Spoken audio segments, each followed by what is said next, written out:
Cerita berlanjut, Gu Qinfeng pun merasa bersalah, setelah mengingat kembali kesalahan di masa lalunya, dan berkata, "Mana berani aku melupakan soal itu, di antara semua orang, dia adalah wanita yang paling takut untuk kutemui." Kemudian, Huode bertanya, "Nak Gu, bukan dia yang mengambil Virisun Heart bukan?" Gu Qinfeng menjawab, "Kalau soal itu, aku juga ragu, jadi aku cuma bisa bilang tidak tahu." Huode kembali berkata, "Sekarang tersisa beberapa hal lagi sebelum pembukaan monumen batu Taixuan, kau harus memikirkannya dengan serius. Karena, kalau memang Ratu Alam yang mengambilnya, meskipun kau tidak datang kepadanya, aku yakin, dia yang akan datang kepadamu." Mendengar itu, wajah Gu Qinfeng pun langsung berubah menjadi serius, dan berkata, "Kalau memang Jun Xuanji orangnya, hal itu mungkin saja terjadi. Yah, kalau memang begitu ketentuannya, aku tidak bisa menghindar. Hukum karma akan terus berputar, cepat atau lambat, seseorang pasti akan membayar apa yang telah dia perbuat. Pokoknya untuk kedepannya, hari-hari ini kau sebaiknya meningkatkan kewaspadaanmu, dan sebaiknya kau jangan pergi kemana-mana." Huode bertanya, "Nak Gu, apa kau sudah siap pergi ke Perserikatan Jiuhua?" Gu Qinfeng menjawab, "Biarkan semuanya berjalan sesuai ketentuan, aku mau pergi ke Monumen Taixuan untuk melihat apa yang terjadi di sana." Huode kembali bertanya, "Bagaimana kalau Ratu Alam sedang ada di sana sekarang?" Gu Qinfeng menjawab, "Makanya, aku menyuruhmu untuk jangan pergi kemana-mana." Huode kembali berkata, "Apa maksudmu? Memangnya, kalau Ratu Alam adalah orangnya, apakah kau akan tetap bertarung melawannya?" Gu Qinfeng menjawab, "Bukannya kau sendiri yang selalu bilang, kalau Jun Xuanji sangat membenciku. Kalau dia ingin membunuhku saat dia melihatku nanti, aku tidak mungkin diam saja bukan?" Kemudian, Gu Qinfeng pun terkejut, karena sesuatu yang aneh terjadi di dalam tubuhnya. Dan matanya berubah ke mode mata iblis, dan berkata, "Sial, apa yang terjadi?" Tentu saja, Huode pun menjadi khawatir, dan bertanya, "Nak Gu, kau kenapa?" Gu Qinfeng menjawab, "Ada yang tidak beres." Jantung iblis di dalam Zifuku tiba-tiba berdetak kencang. Kemudian, Gu Qinfeng memfokuskan energi spiritual miliknya, dan berkata di dalam hatinya, "Ini terlalu kencang, sampai membuat aura iblisku meledak." Jantung iblis ini terbentuk dari hasil penyatuan benih alam dengan batu Lone Star, dan 9 api misterius, yang artinya ada hubungannya dengan itu. Lalu, setelah melihat Gu Qinfeng yang mengeluarkan energi spiritualnya, Huode kembali berkata, "Keadaanmu ini lebih buruk, dari sekedar ada yang tidak beres saja." Gu Qinfeng pun mengabaikan perkataan dari Huode, dan berkata di dalam hatinya, "Gawat, jantung iblis, benih alam, dan 9 api misteriusku sedang kacau. Pil Tai Chi Golden Orb yang tak terhitung jumlahnya, yang kusimpan di balik titik akupuntur juga terkena dampaknya, dan sekarang mencoba membuka segel. Terlebih lagi, jumlahnya tidaklah sedikit, aku sendiri tidak mampu menghitung jumlahnya. Kalau keberadaan pil Tai Chi Golden Orb terungkap, yang ada, inti tribulasi immortal akan muncul lagi. Aku harus cepat-cepat menutup rapat titik akupunturku, sebelum semuanya terlambat." Melihat itu, Huode pun menjadi semakin khawatir, dan kembali bertanya, "Nak Gu, sebenarnya apa yang terjadi kepadamu?" Kemudian, Gu Qinfeng berteriak pada Huode, dan berkata, "Lari, cepat lari sekencang-kencangnya, aku tidak tahu berapa lama lagi aku bisa menahannya." Tentu saja, Huode pun langsung berlari secepat yang dia bisa, dan tidak bertanya apapun lagi kepada Gu Qinfeng, yang terlihat sedang menahan energi spiritualnya yang tidak terkendali. Lalu, Gu Qinfeng pun tetap berusaha untuk menahan energi spiritual yang mengamuk di dalam tubuhnya agar tidak meledak, sebelum Huode pergi dari sana. Tapi, karena dirinya tidak sanggup lagi untuk menahannya, Gu Qinfeng pun langsung terbang ke atas langit, sebelum hal yang tidak diinginkan terjadi. Kemudian, Gu Qinfeng berkata, "Dasar jantung iblis sialan, kenapa kau malah mengamuk seperti ini?" Dan setelah berada di atas langit, Gu Qinfeng pun langsung melepaskan energi spiritualnya, sambil berteriak dengan keras, "Beraninya kau mengepakkan sayap seenaknya di dalam diriku, sadar dirilah dasar bajingan. Selama kau ada di wilayahku, mau kau itu macan, naga, bahkan dewa sekalipun, kau harus menjaga sikap." Kemudian, Gu Qinfeng kembali memfokuskan energi spiritual di dalam tubuhnya, agar tetap terkendali. Lalu berkata, "Tapi sepertinya, kau memilih jalan kekerasan. Kalau begitu, ayo kita adu kebolehan. Hati pembunuh, hasrat kejahatan, the way of purgatory, jantungku adalah Sura, terbukalah dewa api penyucian.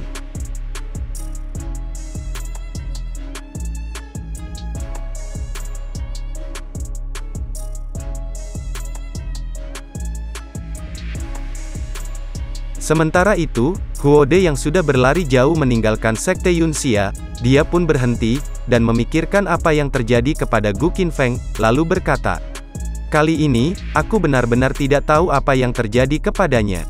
Tapi tak lama kemudian, Huode pun terkejut, karena Gu Qinfeng sudah berada di sampingnya.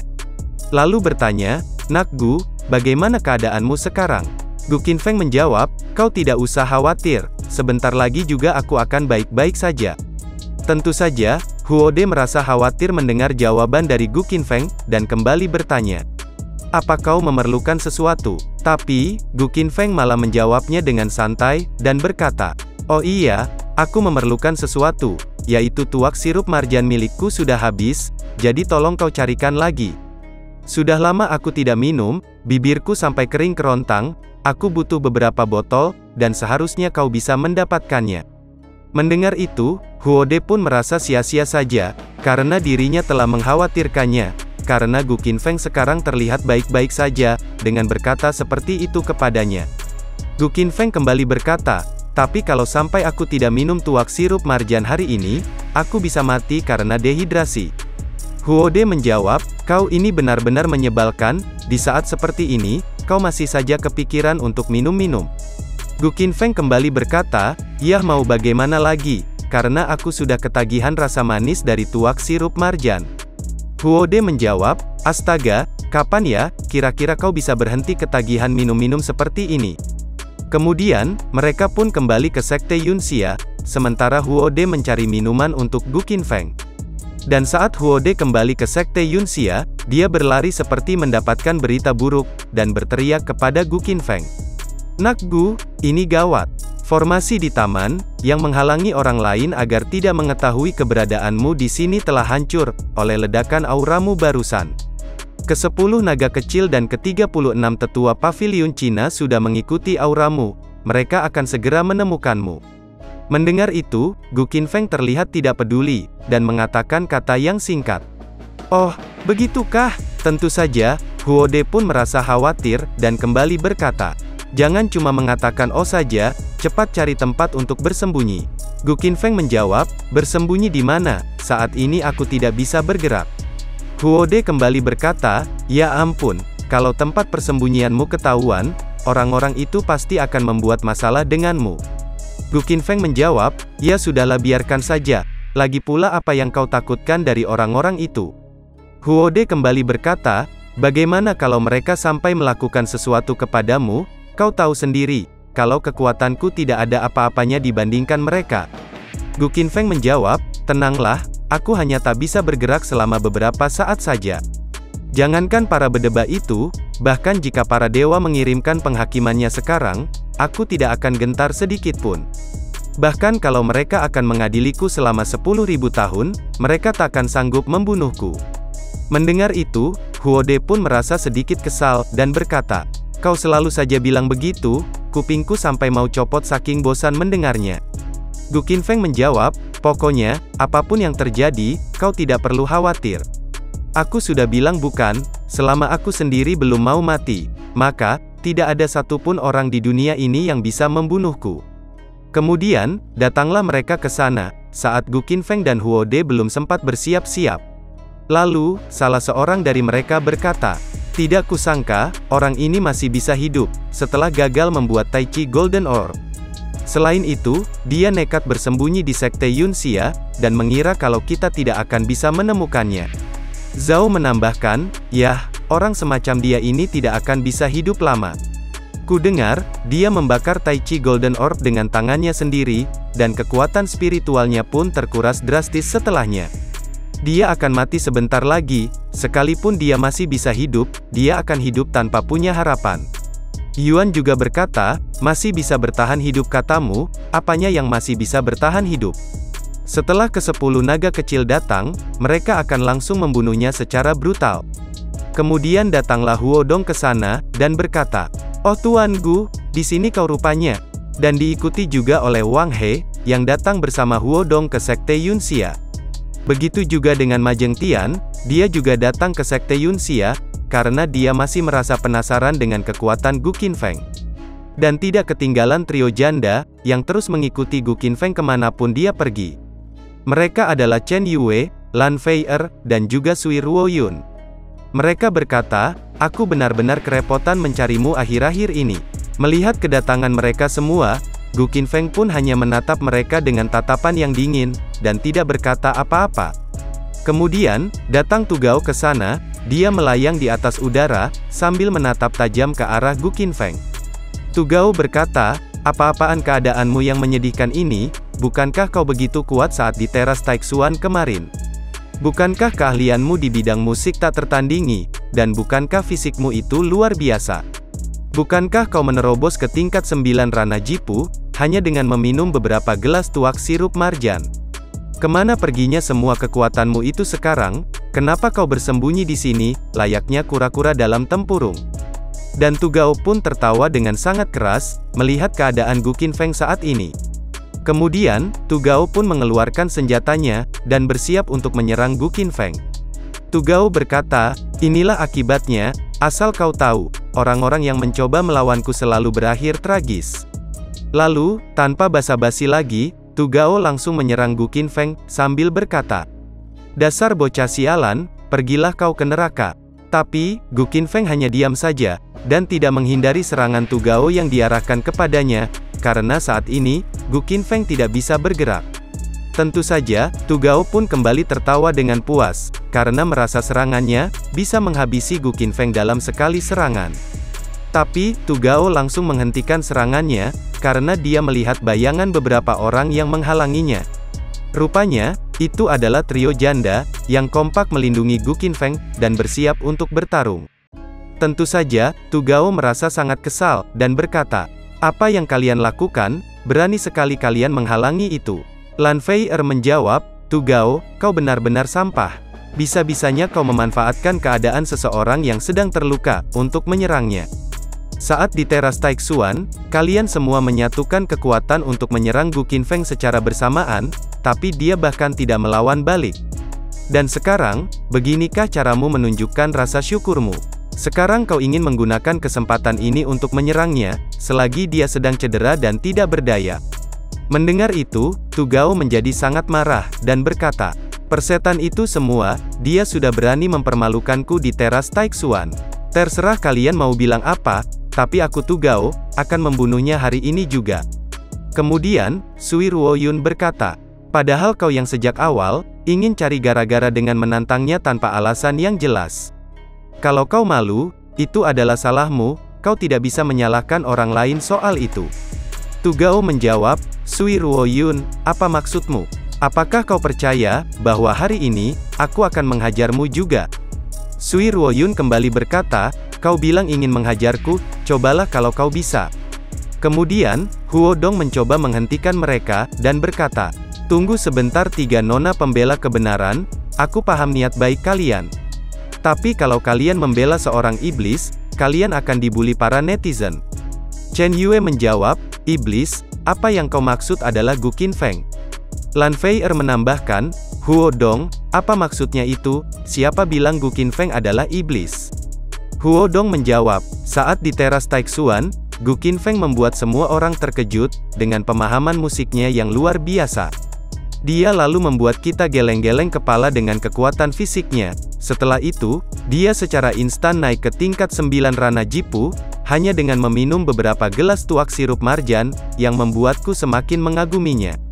Jujur saja, aku mengaku kalah hari itu. Setelah aku kembali, aku terus menafsirkan peristiwa yang sebelumnya terjadi. Dan penafsiranku menghasilkan satu kesimpulan, yaitu, Gu Qinfeng adalah seorang iblis." Tentu saja, Lan Feier tidak percaya begitu saja dengan apa yang dikatakan oleh Huodong, lalu berkata, "Huodong, kau jangan asal berbicara." Chen Yue menambahkan, "Huodong, hati-hati kalau berbicara. Kau adalah murid ternama dari kuartet, perkataanmu sangat berpengaruh." Huodong menjawab, "Apa kalian tidak percaya? itu artinya kalian sudah dibutakan oleh penjahat yang sebenarnya. Pokoknya, terserah kalian mau percaya atau tidak, yang jelas, aku punya bukti atas perkataanku sendiri. Chen Yue bertanya, apa buktinya, kalau Gu Qinfeng memanglah seorang iblis? Huo Dong menjawab, kalian jelas-jelas tahu, kalau dalam tubuh Gu Qinfeng sama sekali tidak ada energi Qi yang spesial. Dari situ biar aku tanya, kalau tidak ada energi khusus sama sekali di dalam tubuhnya, bagaimana dia bisa sekuat itu? Tentu saja, Chen Yue pun bingung, karena dia tidak bisa menjelaskan bagaimana Gu Qinfeng bisa sekuat itu, tanpa memiliki energi khusus sama sekali. Huo Dong kembali berkata, kenapa kau hanya diam saja, apakah kau tidak bisa menjawabnya?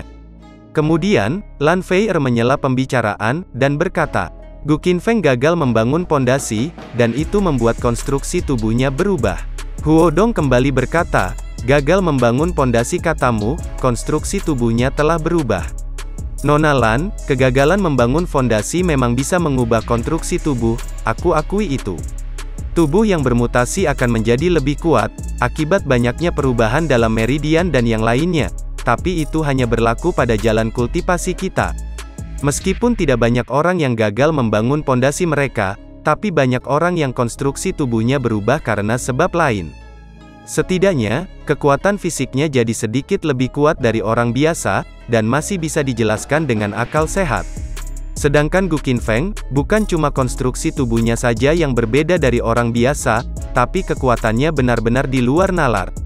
Tidak ada satupun dari kita yang bisa menggoyahkannya, dia bahkan menghancurkan Lin Feng dan Situ Zhengnan, hanya dengan 2 serangan. Padahal Lin Feng memiliki tubuh bawaan tingkat 5, dan Situ Zhengnan di tingkat 6, serta memiliki roh warna bawaan tingkat transenden. Kalau Gu Qinfeng bukan seorang iblis, bagaimana dia bisa sekuat ini? Tidak diragukan lagi, dia pasti seorang iblis, dia pasti mengkultivasikan teknik iblis menggunakan tubuh aslinya, dan menggunakannya untuk mendapat tubuhnya yang sekarang. Hanya dengan cara inilah, kekuatan tubuh bisa melampaui batasannya. Dan sepertinya, aku tidak perlu menjelaskan teknik iblis seperti apa, yang digunakan untuk menempat tubuhnya, karena aku yakin kalian sudah tahu itu. Kemudian, Lan Feier berkata, itu memang benar, tapi ada satu hal yang belum kau jelaskan. Orang yang mengkultivasikan teknik iblis, kekuatan spiritual mereka akan menjadi keruh, dan tidak murni lagi. Sedangkan kekuatan spiritual di tubuh Gu Qinfeng, adalah kekuatan spiritual murni. Terlalu berlebihan, kalau kau menuduh seseorang sebagai kultivator iblis, hanya dengan mengandalkan dugaan saja. Mendengar pembelaan dari Lan Feier, Ma Zhengtian menyela pembicaraan, dan berkata, memang benar, kalau dugaan saja tidak bisa membuktikan, kalau Gu Qinfeng adalah seorang kultivator iblis. Tapi bagaimana kalau kita punya bukti yang konkret? Aku yakin, mayoritas dari kalian sudah pernah bertarung melawannya. Kalian jelas tahu, dia masih berada di ranah jipu, tapi kekuatan spiritualnya benar-benar di luar nalar. Dan waktu di teras Taixuan, bahkan 4 orang yang telah bereinkarnasi, dan mengambil tubuh orang lain, tetap saja kalah darinya. Perlu diingat, mereka berempat adalah orang yang telah bereinkarnasi, dan bahkan dijuluki monster, saking ditakutinya. Tapi mereka bisa dihajar habis-habisan oleh seorang kultivator yang berada di ranah jipu. Dan kalaupun Gu Qinfeng bukan iblis, jawaban satu-satunya adalah, dia telah menyerap aura iblis, dan aura iblis itu benar-benar kuat. Cuma itu alasannya, kenapa kekuatan spiritualnya bisa sekuat dan semencekam ini, sedangkan kultivasinya masih berada di ranah jipu. Kalian juga perlu ingat, bahwa saat di teras Taixuan, kekuatan spiritual Gu Qinfeng menjadi sangat kacau, bahkan dia sendiri tidak mampu mengendalikannya. Wang He menambahkan, dan aku yakin kalian semua juga tahu, bahwa orang yang menyerap aura iblis, kekuatan spiritualnya akan kacau. Jadi benar, Gu Qinfeng itu menerobos ke tingkat 9 tanah jipu secara instan. Kalau dia bukan iblis atau kultivator iblis, mungkin anggur yang dia minum, adalah anggur yang terbuat dari darah manusia atau semacamnya. Dan kalau Gu Qinfeng memang bukan iblis, buat apa dia bersembunyi, setelah menghancurkan Tai Chi Golden Orb waktu itu? Dia pasti takut, kalau orang-orang tahu, jika dia adalah seorang iblis. Yah, aura iblisnya pasti semakin nampak, setelah dia membakar Tai Chi Golden Orb waktu itu. Setelah mencoba membuat Tai Chi Golden Orb, pasti keadaan kekuatan spiritualnya jadi tidak stabil.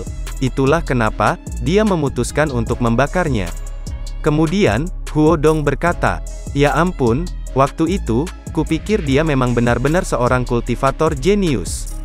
Kalau begini, sepertinya aku tidak kalah dengan menyedihkan. Lagi pula lawannya adalah seorang kultivator iblis, yang menggunakan jalan pintas untuk mendapatkan kekuatan. Kalau kalah dari orang yang murni jenius, aku mungkin bisa terima. Tapi kalau kalah dari iblis, maaf saja, aku tidak bisa menerimanya." Ma Zhengtian menambahkan, "Benar-benar tidak habis pikir, kalau aku memang ingin menggunakan jalan pintas semacam ini, aku mungkin sudah menjadi immortal Dao sejak bertahun-tahun yang lalu." Kemudian, Huo Dong bertanya kepada trio janda, "Jadi bagaimana menurut kalian nona-nona sekalian?" Lan Fei Er pun tidak terima begitu saja, lalu menjawab, "Mau Gu Qinfeng adalah kultivator iblis atau bukan, itu tidak bisa dibuktikan hanya dengan ucapan saja. Aku mewakili Guild Peng Yun, meminta kalian untuk mencamkan hal itu."